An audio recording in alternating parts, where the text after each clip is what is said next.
آج 3 فروری 2024 ہے اور غزہ پر مسلط کی ہوئی جنگ کو آج 120 دن ہو گئے اور یوں محسوس ہوتا ہے کہ لوگ آہستہ آہستہ اس جنگ کو، اس جدوجہد کو، اس مصیبت اور علائم کے دور کو بھلاتے چلے جا رہے ہیں کہ اب تک اس چھوٹی سی جگہ یعنی 365 اسکوائر کلومیٹر کی جگہ پر 75,000 ٹن بارود برسایا جا چکا ہے، اور جس کے نتیجے میں یہ میں آپ سے کچھ فگرز شیئر کرنا چاہتا ہوں جو کہ غزہ کی ہیلتھ منسٹری نے جاری کی ہیں 31 جنوری 2024 کو۔ اس کے مطابق اب تک 26,900 افراد شہید ہو چکے ہیں، یعنی کہ 75% شہداء یا بچے ہیں یا خواتین ہیں، اور 7,000 سے زائد لوگ ابھی تک ملبے کے نیچے دبے ہوئے ہیں، جن میں 5,000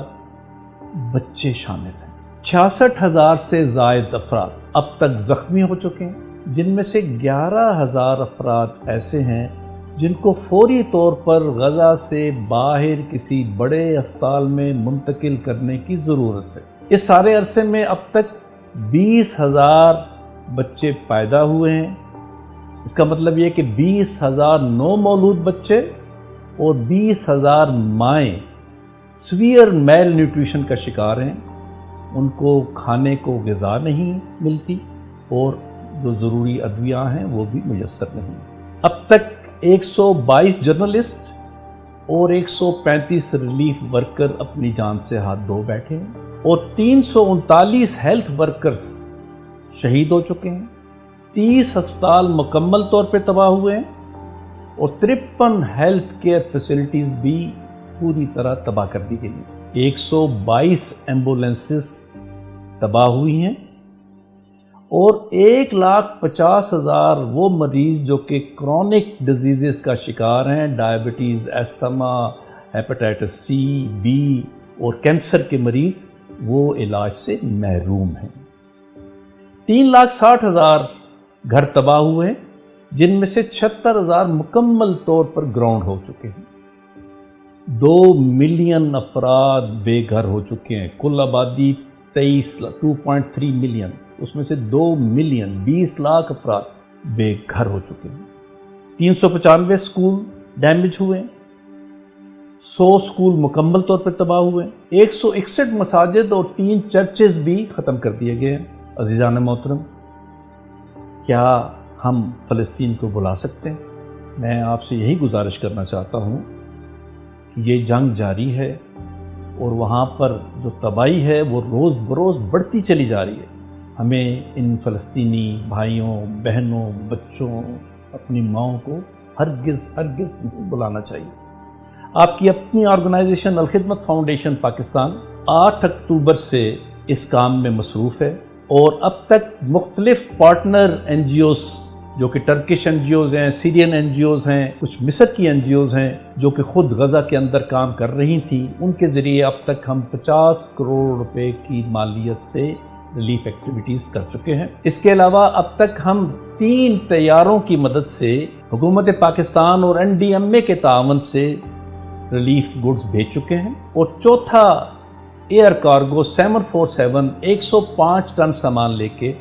انشاءاللہ 6 فروری کو کراچی سے فلائی کرے گا، اور مڈ فروری میں انشاءاللہ سی کارگو 400 ٹن پر مشتمل ایک ویسل این ڈی ایم اے کے تعاون سے ہم انشاءاللہ العریش روانہ کریں گے، تاکہ غزہ کے ان مظلوم بھائی بہنوں تک ریلیف امداد پہنچائی جا سکے۔ آپ کی اطلاع کے لیے الخدمت فاؤنڈیشن نے کائرو کے اندر اپنا آفس قائم کیا ہوا ہے، وہاں پہ باقاعدہ فزیکلی ہم پریزنٹ ہیں، اور الخدمت کی جو انٹرنیشنل باڈیز ہیں مختلف ملکوں میں، یو ایس میں، یو کے میں، جرمنی میں، ناروے میں، ٹرکی میں، ان کے نمائندے وہاں پر جا کر کام کر رہے ہیں، اور 17 جنوری کو ہم نے 10 ٹرکوں پر مشتمل 150 ٹن سامان جو کہ 6,000 فیملیز کے لیے 1 ماہ کے لیے کافی تھا، اس کے علاوہ اس میں میٹریسز، کمبل اور خیمے بھی شامل تھے، ہم نے وہاں سے روانہ کیا غزہ کے لیے، اور اب ہم انشاءاللہ رمضان سے پہلے 10 مارچ کو 15,000 فیملیز کے لیے پورے 1 مہینے کا راشن، رمضان کا راشن اور گرم کپڑے اور خیمے انشاءاللہ مصر سے روانہ کریں گے۔ وہاں پر ہماری ایمبولینسز تیار ہو رہی ہیں، انشاءاللہ 10 مارچ کو 3 ایمبولینسز اور 1 موبائل ہیلتھ یونٹ بھی ہم وہاں سے غزہ بھیجیں گے۔ اور بے شمار پروجیکٹس ہیں جو کہ مستقبل کے لیے ہم نے تیار کیے ہوئے ہیں، ان پر کام ہو رہا ہے اور وقت کے ساتھ ساتھ انشاءاللہ ان پر عمل درآمد بھی ہوگا۔ پاکستان کی مختلف یونیورسٹیوں میں پڑھنے والے فلسطینی طلباء اور طالبات کو ہم نے باقاعدہ رجسٹرڈ کر لیا ہے اور ان کی تعلیمی کفالت کا ایک نظام مرتب ہو چکا ہے اور عمل درآمد کا آغاز بھی ہو چکا ہے۔ جنگ بندی کے فوراً بعد انشاءاللہ وہاں پر ہم 30 فلٹریشن پلانٹ لگانے جا رہے ہیں اور ملیشیا کی ایک آرگنائزیشن سے ہم باقاعدہ معاہدہ کر رہے ہیں اور انشاءاللہ جیسی جنگ بندی ہوگی اس کام کا آغاز ہو جائے گا۔ اس کے علاوہ ترکی کی بڑی تنظیمیں IHH اور ہیرات فاؤنڈیشن کے ساتھ مل کے غزہ کے یتیم بچوں کی کفالت کا پروگرام بھی ہے